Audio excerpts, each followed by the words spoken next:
Hey guys, welcome to another episode of the Vinyl Den. Do you want to say the little tagline, Ian? No, I'm good. Your channel for record collecting by record collectors. My name is Ian. What? I said my name is Ian. Oh. Nice to meet you, Ian. Did that throw you off? My name is Nick. I'm Ian. Yes, you are. Right, yeah. For the second week in a row, he is Ian. And what are we After this, I'm not so sure. What are we going to talk about this week, Ian? We are going to talk about colored vinyl versus black vinyl. Very true. So I'm sure this is a topic that's been discussed for decades, really, because colored vinyl has been around since the 70s. I want to say. At least, because don't you have a Pink Floyd that's pink? That's from 1977. I've got a pink at least copy the of the 70s. So colored vinyl has been around for a long time, and I know this kind of conversation has also been around since, just as long. And that is, there's a lot of people out there that will only buy black vinyl because that's kind of like the way that they are raised. Mm. They're raised on that on listening to black vinyl, so they don't want to go to that colored. Wasn't there a period of time though where the materials they used for colored vinyl were technically inferior materials? I don't know. I really don't know. Not to say that that's the case now, because I don't think it is. I know that's kind of the talking point, but if you really think about it, like there is no such thing as black vinyl. Well, right. It's clear, and it has black added to it to make it black. Hmm. You add the carbon to it. So I don't know if it's the fact that the carbon coloring makes it stronger, which is, I've read that before. I've also heard a lot of people say that a lot of the old colored vinyl just doesn't have that same sound that black vinyl does. It's hard to say. I can't really speak to that because I don't own any colored vinyl that isn't newer. That hasn't been pressed in the last 8 years. But I do remember there being a lot of talk about inferior material. Yeah. And that might be the case. I don't know. And I'm kind of going off of stuff I've read and things I've seen from other vinyl collectors that talk about how, they really kind of stay away from, they really stay away from all colored vinyl, even the newer stuff, because of the stigma that old colored vinyl has. Right. I can tell you that I have multiple albums where I've got a colored vinyl copy and a black copy of the same pressing. Right. So I don't notice any difference in those newer pressings. Right. Yeah, I don't know. Now I would say that like picture discs are different because of the process they use to create the image on the actual disc. Yes. I would say that that's probably a topic for discussion, but I don't really see any I haven't heard any difference in quality between the colored vinyl and modern colored vinyl and black vinyl. That being said, I don't really have a preference either way anyway. As far as like my own personal collection, Alice Cooper was reissuing a lot of his earlier stuff. And all that was all colored vinyl. Yeah. So I made a point to get, at that point, any Alice Coopers that I didn't have already on colored vinyl. And as it stands, out of the 25 albums he's released, I have 23 of them. And I think only 2 of the 23 that I have are black. All the rest are colored. $1 Billion Babies is black, isn't it? Or is that? No, that's. Or is that green? It's gold with gold. Splatter. That's right. Okay. I take that back. I have 3 because I've Hey Stupid,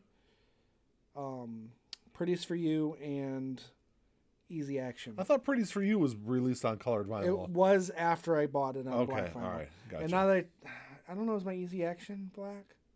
No, it's not Easy Action. It is Eyes of Alice Cooper. Okay. Is the black.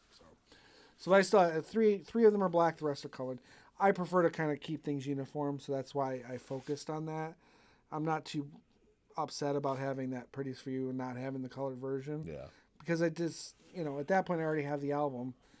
It doesn't really matter. And that's kind of what I was saying, though, is I think with a lot of the newer pressings, all the stuff that's been pressed in the last couple of years, I think you're more likely to have a more consistent sound from colored vinyl to black vinyl than maybe with some of the older stuff. I'm trying to think if I have anything other than that Pink Animals. I know I've got more colored vinyl than that that's older than, say, the last 10 or 15 years. But I can't think of it off the top of my head. But I've got that pink Animals, and I also have an original U.S. pressing of Animals. So it's around that same time, and at least from the sound system I have, I don't notice that big of a difference between from the two. earlier pressings. Now, granted, if I have maybe a higher end system, I might notice more of a difference. But I haven't, at least with that album, I can't really tell. It's funny. As a kid, I don't remember seeing colored vinyl. I remember seeing picture discs, even as far back as the 80s. I don't think it was nearly as popular. But yeah, I don't ever remember seeing colored vinyl. I don't think my dad had any colored vinyl. My mom's ex-husband, I don't remember him having any colored, but his collection was huge, so I would have had to go through a lot of albums to know that for sure. Yeah. But I don't remember there being any talk of colored vinyl either between any of them. And I think a lot of that maybe had to do with the stigma. Possibly. And I don't know if there's additional cost, because obviously I know for a fact that colored vinyl was not nearly as popular as black vinyl. So I'm assuming that it's probably going to be additional costs making colored vinyl back in the olden days, as the kids might say. Unless some of the statements and the stigma were true, and they were using scrap material, like material that was. I can see that, and that was more like recycled coloring, right? Yeah, like already the plastic they were using, the vinyl they were using was already used, and it was pink, and they're like, hey, let's make a pink. I guess that makes sense. If they're doing something like that, then I could see there definitely being a sound difference. Because that's just the quality overall difference. Yeah, because that's the other thing with that pink Animals I have. It's a French pressing, so I don't know if they were doing something different color wise in Europe than that they were doing in the U.S. in the 70s. I don't know what it's hard the to say. differences would Although be. It's funny, I've heard similar concerns about not so much solid color vinyl, but splatter color, because you're using two separate types of.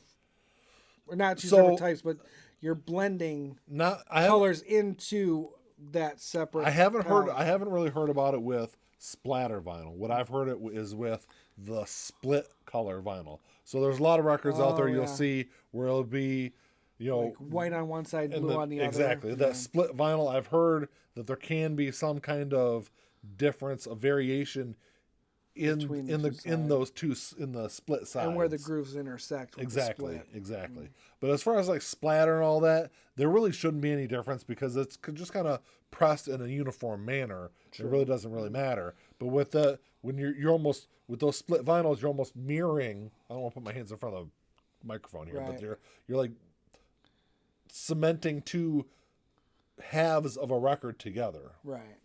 So I can see there might be some kind of variation there. Which I don't have any to test. None of my colored vinyls. And for that reason, I've stayed away from those. Yeah. Yeah, but it'd still be curious if you can maybe find one that was cheap where you could actually do a test. Yeah. To see if there's, a hiss factor or a little pop factor or something whenever the needle goes over that spot. Yeah, over that. Be interesting to see. So that's what it is. When it's pushed together, it seams them together. Right, so, if the pressing, whereas with splatter, the pressing's on top. It's pressing into it. This is pressing down and together. Yeah. So it's hard to say. If any of the viewers have anything like that, maybe they should let us know. Yeah, definitely drop a comment down below and let us know. If you have those split vinyls and you don't vinyl.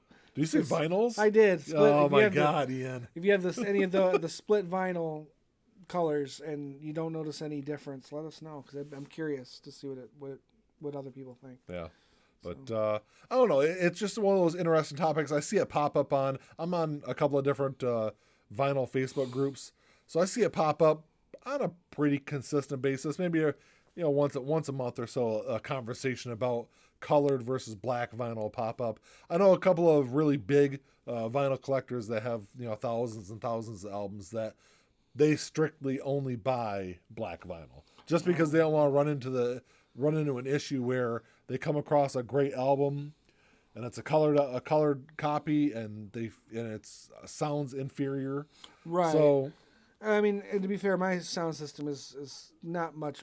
The only difference between mine and Nick's is I have a stereo receiver and very old but good speakers. I don't notice any difference. I really don't. And you know, well, I don't think you're going to with the newer vinyl because it's. And to be fair, I can tell a difference. You could take any album that I have, take one that's an old pressing and a new pressing, and of course this is true for most people. But you can tell the difference between an old pressing and a new pressing. Absolutely. So I'm kind of at a point where my ear palette is capable of picking up on those minor differences. Yeah. And I just don't hear anything. So I don't know. It's an interesting topic. Yeah. A lot of albums are only coming out in colored vinyl these days. I'm noticing that. More and more of them. Yeah. Especially reissues. They're reissuing them specifically as colored vinyl. Yeah. So I don't know. I think it's probably the wave of the future. Just maybe it helps to keep costs down because you're not limiting yourself to a certain specific type of vinyl or different color because it's all just like you said, it's all clear. I think it's really kind of the labels and the artists trying to make more special limited editions of their albums. Right. Because I've seen a lot of stuff where it's been repressed on vinyl within the last 5-6 years on black vinyl, and now it's coming out being released on colored vinyl. So I don't know if it's a way of kind of almost double dipping in sales, but possibly because you're gonna get the collectors specifically, but me. Yeah, I'm a sucker for it. Yeah, but I mean, even that, there's only a couple bands that you're double dipping with. Really, and there's only one or two that I would consider doing it because I probably have 6 or 8 artists that have multiple copies of some of their albums. There's only a couple artists I would ever consider doing that with, and at this point, I don't even have a reason to do that because Jethro Tull's the one, and I have duplicates. I'm a sucker for some of those Splatter albums, though. I think that if I see something that looks really cool, even if I have it on black and on pink and yellow, I might buy an interesting looking Splatter. I've done it for a couple of different albums. For me, if I go to the store, so maybe I'm the problem. Maybe when I go to the record store, especially something just came out, it's new release or whatever, if they have an option and there's not a huge difference in price or hopefully no difference in price. I'll go with the colored I'll go with the colored one. I don't need multiple versions. I'll just go with the colored one. But if there's a price difference that's, say, more than $3, I'm going to go with the black because it just doesn't matter to me as much. But I'm not the type of collector that they're shooting for. No. I'm stingy with my money. Well, that's all we got this week, guys. Definitely make sure you drop a comment down below and let us know, like I said, what you think about colored or black vinyl and what your issues are with it and some of the experiences you've had. And we're interested to know. Yeah. Right? This is an interactive show. It is. And we've been getting more and more comments. Absolutely. Definitely enjoy the engagement that we get from the viewers out there. And yeah, let us know. Yeah. Thumbs up. Yeah. As I say, if you like the episode, make sure you definitely give us the old thumbs up. Hit the subscribe button down below. The notification bell. Ding, ding, ding, ding. Hit the little bell thingy. Well, that's all I got. Until next time. Talk to y'all later. Keep on spinning. Peace. Peace.